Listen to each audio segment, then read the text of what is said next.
Welcome to the Irish NFL show, live again from Radio Row. It's Friday. We're here in association with Doones and Drams, Discover Ireland Beyond the Game. We had the NFL honours last night, gentlemen, and a couple of surprise maybe inclusions, but one of the, let's start with the obvious place, Kieran. Matthew Stafford, the MVP. We thought that was probably the way it was going to break down, that ultimately, I guess the voters feeling you might not get another chance to give him this Garland. So, and I'm not talking down the season that he's had either, but it always felt like it was going to break his way. Yeah, it did. I mean, just great numbers offensively, led the Rams really well. And, again, the season is so long, but we forget what happened in the summer with the back issue. People were doubting, was he going to be able for week 1? Would it be good for week 2, 3? And the back issue disappeared during the season. We're not sure how much it affected him, in his playing, but there'll be no complaints about him as MVP. But far and away, just led that team really, really well. Touchdowns all over the place. The Rams were a juggernaut with the offense, and no complaints. I don't think anyone has any issues with that at all. And obviously, Kieran, he took the opportunity to say that he's going to be back and to confirm, as we thought he would, that he's going to play in 26-27, which instantly installs the Rams right back in that position as contenders. Yeah, exciting if you're a Rams fan, and he was emphatic as well. He didn't just say he'd be back; he said he'd be back kicking ass next year as well. So, it was a pretty cool speech. Very gracious, very thankful to his family, his girls, his kids on stage. Run away with them. Hugely complimentary to his wife, for being so patient and supportive.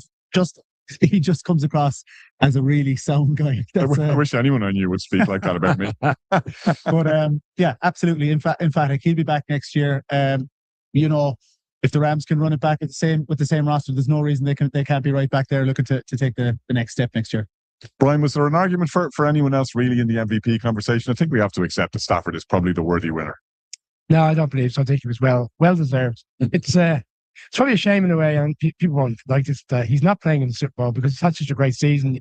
I think all the neutrals would like to have seen him have one more go, and maybe this would have been one more go in terms of get a second ring. Yeah, he's going to come back next season. That'll be challenging, but it's a very difficult task to get yourself to a Super Bowl. They were so close. Well, when we talked to Erin Coscarelli, the Rams reporter earlier this week, she was saying, you could see the tension in Sean McVay, him saying, I'm not even sure I'm going to be able to watch the Super Bowl because we're that close. We should be there.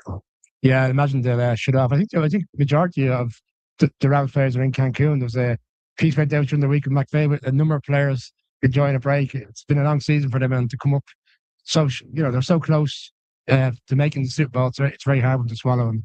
But I even Matthew Stafford, as much as it's great to have the accolade of MVP, I'd imagine he would swap it to have an opportunity to go out there on Sunday and win another Super Bowl. Yeah, no, 100%. Kieran Boyle, interesting to see the Browns players, Myles Garrett and Carson Schweitzinger, both getting their garlands. One as Defensive Player of the Year, no surprise. Myles Garrett having set the sack record that he'd get that gone. Schweitzinger, Defensive Rookie of the Year. But their defensive coordinator chooses this morning to resign. Very interesting timing. I mean, that's, Craig brought up the great point about, that those two, awards last night. And then it's in typical Brown fashion, almost, they're skirting jet territory there in classic kind of behavior. And it's very, he obviously wasn't happy with the Monken appointment and believed he was the one to be the de facto head coach. So he makes it official today. But it is bizarre that, two of the awards go to Browns players. Again, we talked about the Browns on the defensive side of the ball all season. They just couldn't match it on the other side of the ball. But that unit, the secondary, Schweitzinger, great rookie year. And of course, what Myles Garrett did with the sack record. It's just indicative of what the Browns do, whether it's what they've done on contracts, what they've done with players, or what they've done with coaches. It's an unfortunate situation for them, but it's kind of what the Browns do, unfortunately. Kieran O'Donovan, you were making a point about as the point you were making goes completely out of my head. Halfway through about Garrett, was it? The question. Sorry, exactly. It was about Myles Garrett. Good man. You were saying that you can look at this in a way as vindication for his decision to stay at the Browns rather than go to a team where he might actually win something. Yeah, he might look at it as vindication, and and might look at it as a reason to justify his decision. But look, that's not the award he wanted, and that's not what he was talking about pre-season. He wanted to be on an organization that could win and that could get him to change his tune quickly. Absolutely, he changed his tune very quick. But I mean, if you're if you're a Browns fan, you know you don't want to see you're happy for Myles Garrett, Defensive Player of the Year, but that's not the award that you want at the end of the season. If you're Myles Garrett, that's not what you want on the mantelpiece, or that's not what you don't get a ring on your finger for Defensive Player of the Year. Doesn't it go to show as well, Brian, that you set the sack record? You do what Myles Garrett did in a team that only has one side of the ball locked down, that hopeless on the offensive side for the most part, a huge amount of pressure on that defense, and they stood up manfully, and he stood up manfully. If that's not going to get you in the conversation for MVP, is a defensive player ever going to win MVP? It's a very offensive-driven league, Connor, and it's just inevitable that every year the standout quarterback of the season tends to be the MVP. On the Myles Garrett situation, let's just throw a quick point in. But does it not demand a bit of a rethink in how we evaluate performance and value to a team? In an offense-driven league where all of the rules are against you as a defensive player, you produce those kind of stats, produce a season like that, why can't you be in the conversation for MVP? It doesn't even really come up. We just move past it. It's ridiculous. We all agree. I think we're all in line. It should be, but unfortunately, the voters just seem to side continuously. How do we get to be voters? But they to lobby hard for that. All they need to do is relabel it. I mean, have quarterback of the year, because the quarterback is almost over 90% guaranteed to win the thing. Have your offensive MVP and your defensive MVP, so they have equal stature. Just take the quarterbacks aside and pick your best quarterback, and then pick the best of the rest. Well, the big awards don't seem to go to offensive play. I mean, you look at the Heisman. I think it was '97 when Darren Woodson won it, and it's been offensive players ever since. Quarterbacks. Charles Woods. I'm sorry. Looking at Manti Te'o over there, and he's the last guy I can remember even being in the conversation. Yeah, I mean, it's again, like Brian said, it's offensive driven league. It's superstars. It's jersey sales. Yeah, that's how it is. To that point, and on the offensive side of the ball, you'd be hugely delighted for Jackson Smith and Jigba, because what all the conversation preseason was, are the Seahawks going to be up to anything on offense because they've taken away their number one receiver, Jackson Smith and Jigba? Is he a number one? Is he a number two? Obviously, he put that to bed very early in the season, but I mean, absolutely dominant display as a wide receiver this season, and I picked him to win offensive rookie of the year in his rookie season. I was a year out. No, I just want to make a quick point on the Browns again. As good as it is that Myles Garrett has got the accolades last night, I'd love to know what goes on in his mind, because this time last year he asked for the trade, said he wanted to go be on a contender for Super Bowl. Here we are, Super Bowl week. The Browns looks like they're so far away from ever being in that picture. And then when he did sign the contract, he said that the owners and the GM sat down and had a proper kind of strategic plan on what they were going to do with the team, and he seemed comfortable with what was being outlined from him. But here we are a year on. We don't know if Sanders really is the answer. Yeah, he played well towards the back end of the season. But you should touch on there. Offensively, they're not at the races.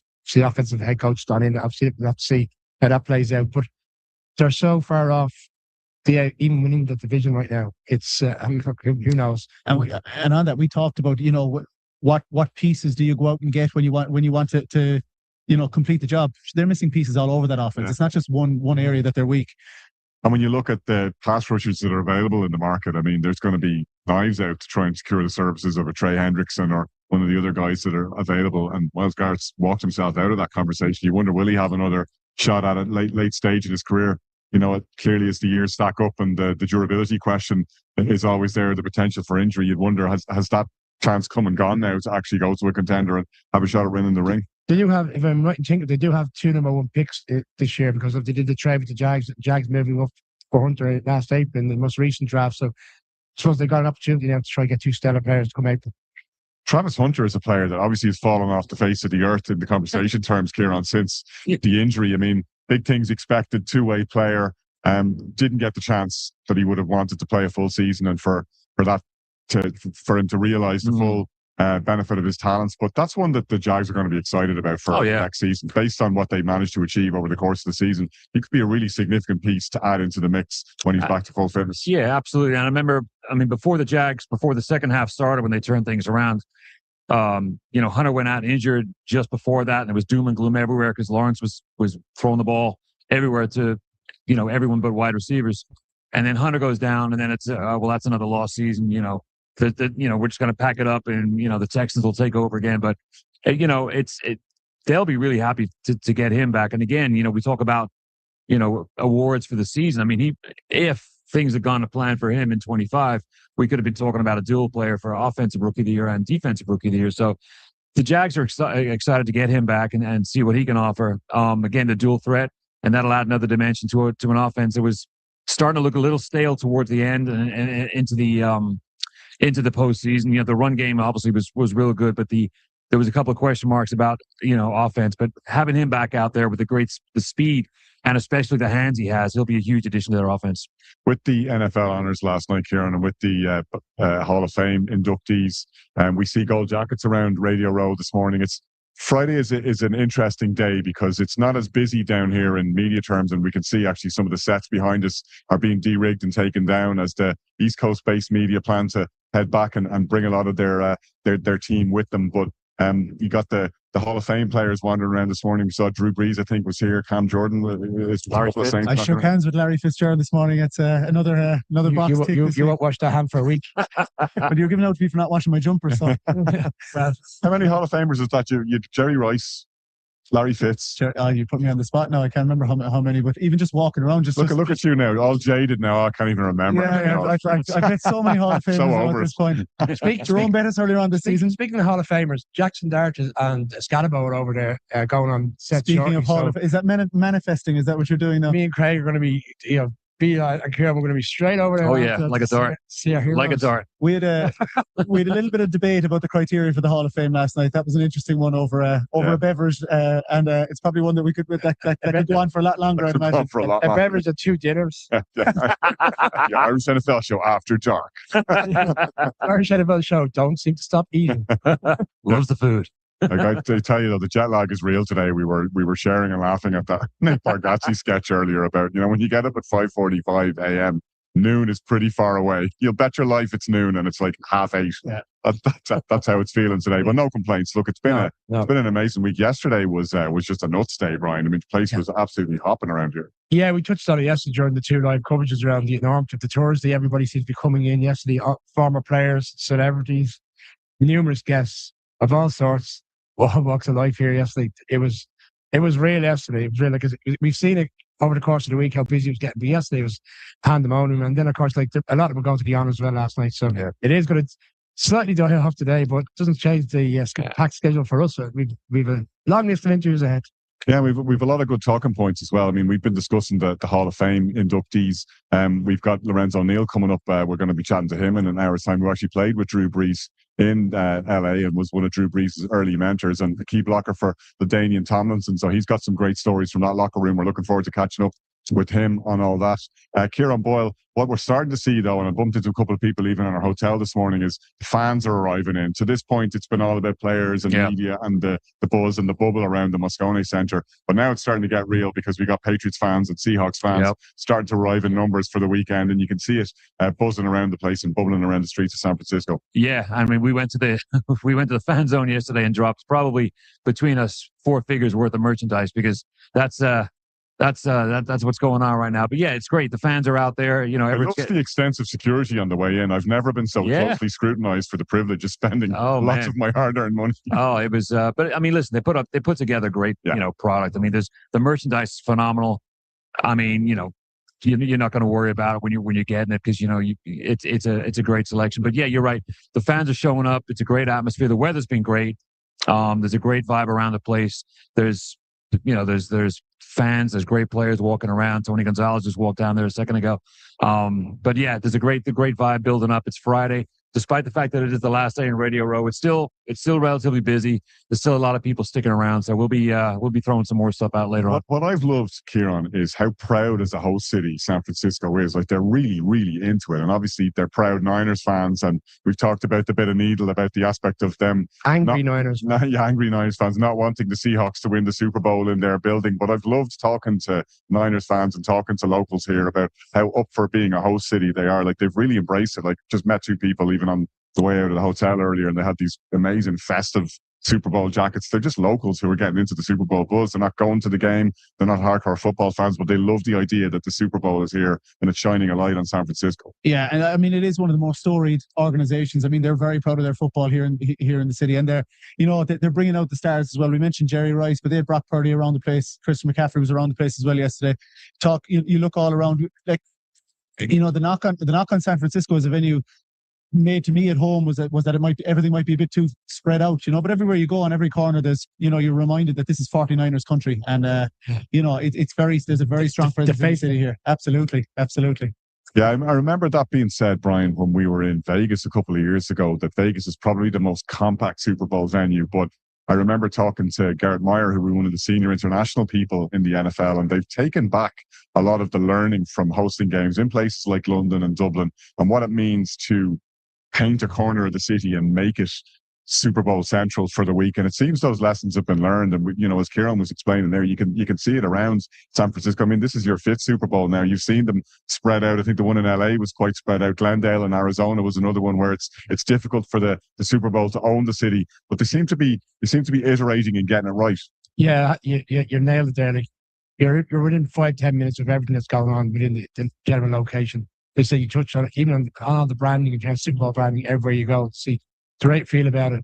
And in you just on the NFL experience, yesterday, like, once we're doing this aspect, it's great to get out there with the fans and go down and enjoy and embrace that, enjoy. And you see so many people are excited, locals, and people who are coming into the city who have a great opportunity to visit a beautiful city. And it'd be great to see what it's going to be like Sunday during the game, because we spoke to Ben last night and other people, local people, we were having our dinner on the fact that Sunday afternoon here is going to be fantastic. Every bar, every restaurant is going to be packed. Everyone embracing and enjoying the Super Bowl, and hopefully we get a great game. Yeah, we were in Johnny Foley's, one of the Irish pubs, not too far away from the venue here, and that was already starting to get a bit of a Super Bowl buzz on, Kieran. We've both sampled extensively from the menu in the interests of tourists who might head to Johnny Foley's in the future. Can recommend both the burger and the fish and chips. It was a bit of a struggle on the last bit of cod there, but maybe not back to back. We got there in the end. Maybe don't do two dinners. That's no fair usage policy with you guys. That's a lot of food to take on board, but it was all lovely. But I'm really looking forward to getting out to the venue. We're heading out to Levi Stadium tomorrow. We're going to record we're going to stream our live show, rather, I should say, from just outside the venue. The guys in CBS yet again helping us out. Tim and his crew, who've been brilliant supporters of the Irish NFL show. I can't wait to see this. I haven't been there before. Yeah. And it's the excitement starting to build around the place, and getting to the field makes it real. Yeah, man, it'd be good to get out. I mean, we've been in a bubble, obviously, the last couple of days. I mean, you guys have been here longer than me, but we're kind of within the same kind of 4 or 5 block radius, and it'll be good. Later on today, we'll get out to go over the Golden Gate Bridge. Tomorrow will be, Santa Clara. So we'll get to sample a bit more of Northern California. But I mean, it's a great venue. I mean, it's going to look great on camera. Great new stadium. So today's like Saturday at the golf. It's moving day today. Yeah, it is. But it's it'll be fun to just, like I said, sample more parts of. I've been to San Francisco in over 20 years, so I'm looking forward to seeing other places that I might not have been to in the past. So, but Golden Gate Bridge would be great. You hit the bike this morning, Kieran. You went and explored a little bit just before dawn. Caught yourself a sunset. Yeah, absolutely. Well, sunrise even. Sunrise even. It's absolutely scrambled. I don't know whether I'm coming or going. I didn't even. I was too early. It was still dark when I was leaving, but it was too early for the sunrise. Humble brag. It was beautiful. Well, I was up at 2:30 for. I don't know if you heard. I did over 1,000. You did radio this morning. I was on radio. I was on News Talk this morning for Spell with Claire Byrne, and while I was up, I said 3 a.m.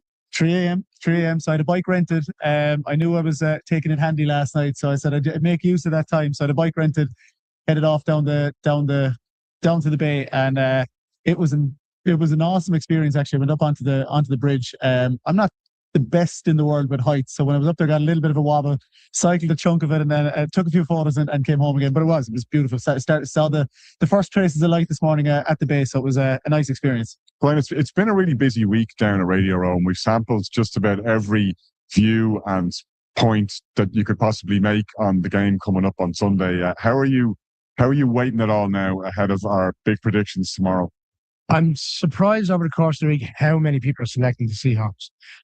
I didn't think it would be so overwhelmingly one-sided either. I know Shane yesterday was having a bit of a whinge, shall we say, on the show about the fact that everybody's writing off the Patriots. He said no one's come on our coverage over the course of the week and selected them. Well, that's not true, because Brian McFadden, who came to Dublin with us, he picked the Patriots. Yeah, so he picked the Patriots. Well, yeah, like general consensus is the Seahawks are battle tested. They've had the harder run, more difficult run schedule over the course of the season, come out on top of the NFC, represent the NFC in the Super Bowl, where the Patriots have had the easier schedule.